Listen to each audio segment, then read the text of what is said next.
मोहतरम असातिज़ा किराम, अस्सलाम वालेकुम। मैं हूँ मुस्लिम मुख्तार, स्नोमैन पब्लिशर्स की जानिब से। और आज की इस वीडियो में बात करेंगे नॉलेज विद उर्दू सीरीज जो कि प्ले ग्रुप के लिए लिखी गई है, उसकी सफ़ा नंबर 114 की। ये देखिए, ये है सफ़ा नंबर 114। ये उर्दू हरूफ तहज्जी के आखिरी सफ़हात में से एक है। यहाँ सुनना, बोलना और पढ़ना बना हुआ है। अच्छा, यहाँ पर इस किताब में हमज़ा का तारुफ किया गया है।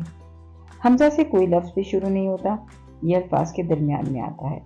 असल में बच्चे जो हैं वो इसको एक अलामत के तौर पे हम बच्चों को बताते हैं कि जहाँ ये इस तरह की अलामत होगी तो वहाँ आप इसको लफ्ज़ को कैसे पढ़ेंगे।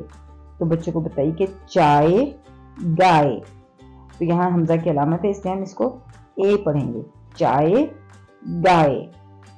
इस तरह बच्चों को हमज़ा का तारुफ कीजिए। हमज़ा से क्योंकि कोई लफ्ज़ शुरू नहीं होता, इसलिए हम इब्तिदाई आवाज़ का तारुफ भी नहीं करवा सकते।